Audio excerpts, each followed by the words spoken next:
በአንዴ የአብይም የኢየሱስም ወታደር። የሉሊትም ቤት እንደ ሲቹዌሽን ሩም። ሲቹዌሽን ሩም የሚባለውን ቃል አብይ ወደ መድረክ ያመጣው የሚመስላቸው የብልጽግና ምዕመናኖች ሊኖሩ ይችላሉ።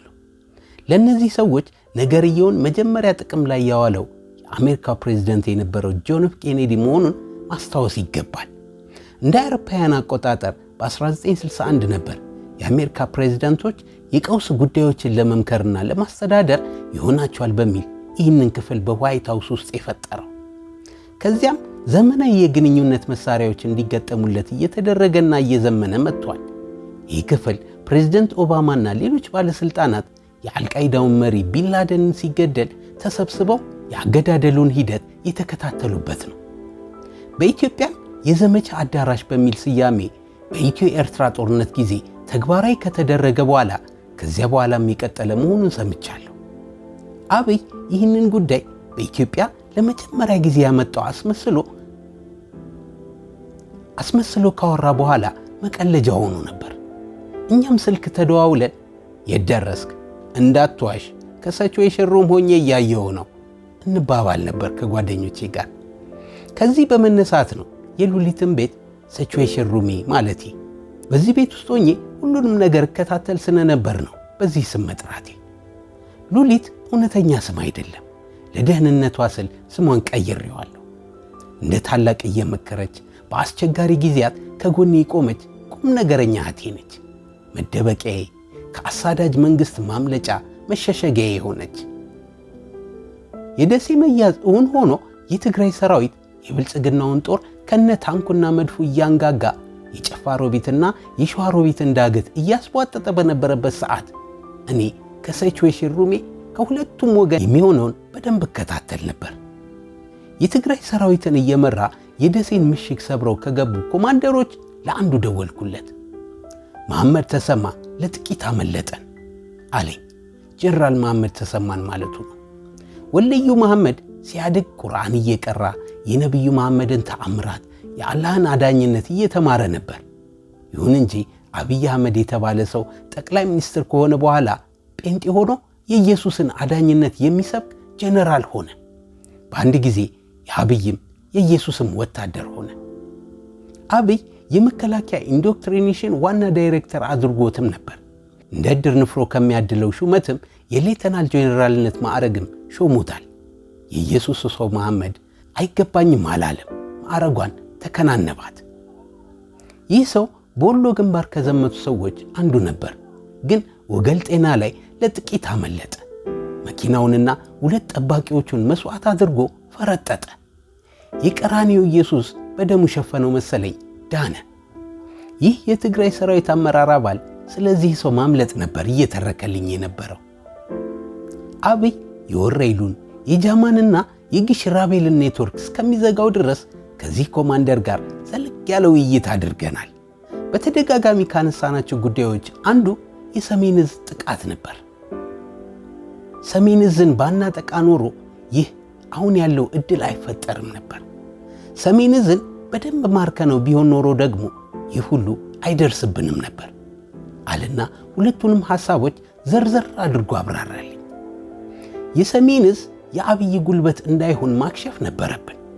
2012 ዓ.ም መጋቢትና ሚያዝያ አካባቢ ጀምሮ ምርጫ እንደምናደርግ ከገለጽን በኋላ ጦርነቱ ታውጆብናል። የቀረው ውጊያ ነው። ውጊያው የሆነ ቦታ መጀመሩ አይቀሬ ነበር። ለዚያም ነው አብይ እኛን ወደ መክበቡ ያመራው። እንደምታስታውሰው ዙሪያውን ተከበን ነበር።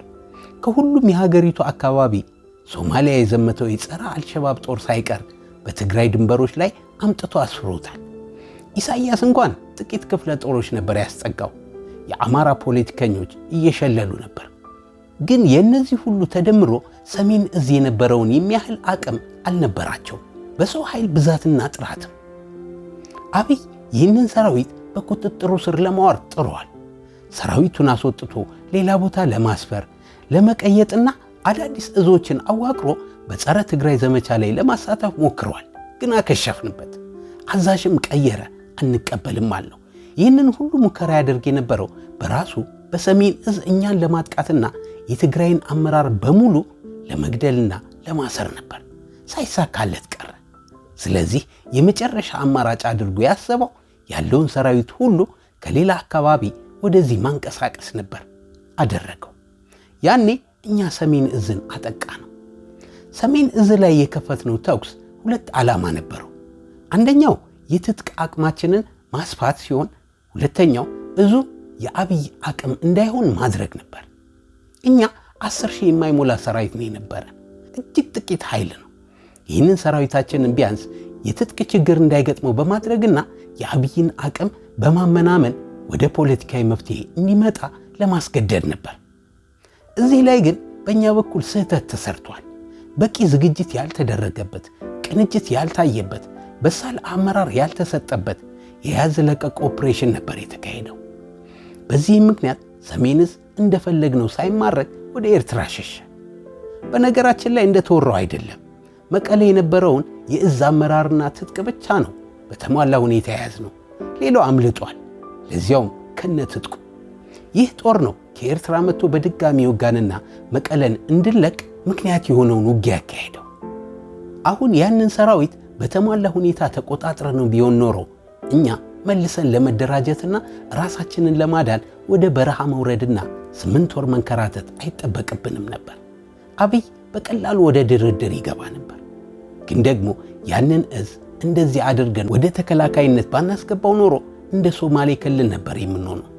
ሰውየው አብይን ማለቱ ነው ሁላችንንም የሰራዊትና የሲቪል አመራሮች ገድሎና አስሮ ምናልባት አዳነች አቤቤን የትግራይ ክልል ርዕሰ መስተዳድር ሊያደርጋት ይችል የነበረበትን እድል ነው ያሳጣ ነው ሲል አሳቀኝ። አዳነች አቤቤ ጽንፈኛው ህወሓት እያለች የትግራይን ህዝብ ስትመራ እየታየኝ ሳቄን ለሰኮንዶች አቆየሁት። አንድ የብልጽግና ጦር አዛዥ ደግሞ ከአንዲት የትግራይ ኮማንደር ሬዲዮ ጠልፈው ያስተረጎሙትን መረጃ ይነግረኝ ጀመር። ኮማንደሯ ሞላሌ ከተማ የገባውን የትግራይ ሰራዊት በርካታ ቢራ ጭኖ እንደወጣ ትገልጽና በዚህ ሁኔታ አዲስ አበባ መግባት አደጋ እንዳለው፣ ሰራዊቱ ጠበቅ ያለ የዲስፕሊን ሥራ እንደሚጠበቅበት፣ እናም አዲስ አበባ ከመግባታቸው በፊት ይህንን ነገር ማስተካከል እንደሚገባቸው ወዘተ የምታወራበት ነው።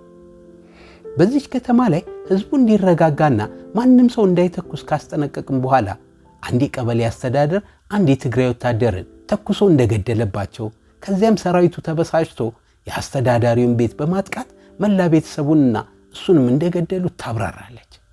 እንዲህ ያለው ነገር በእርግጥ በደቡብ ጎንደር ነፋስ መውጫ ከተማ መፈጸሙን ከአንድ የትግራይ ፖለቲከኛ በክረምቱ ወቅት ሰምቼ ነበር።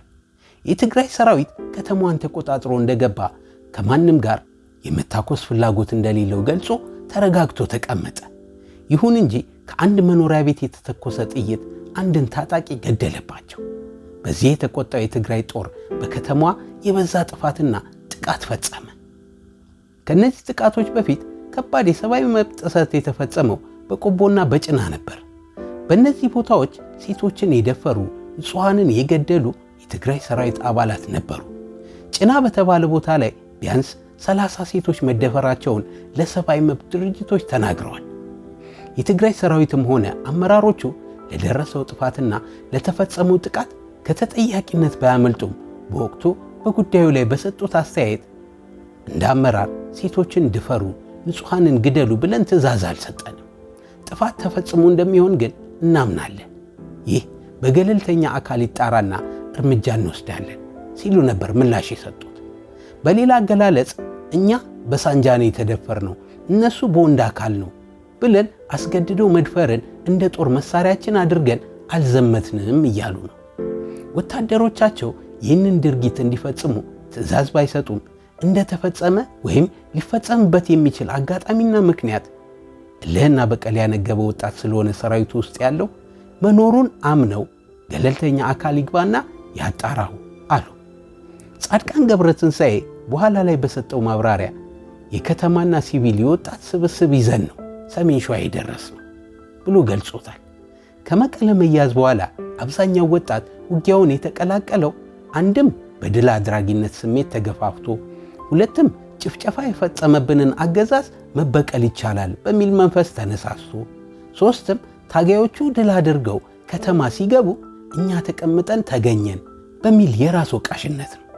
የረባ ፖለቲካና የዲስፕሊን ትምህርት ለመቅሰም የሚያስችል ጊዜም ያለው አልነበረም። ያየሰው ሽመልስ ይቀጥላል። እኔ አበቃው።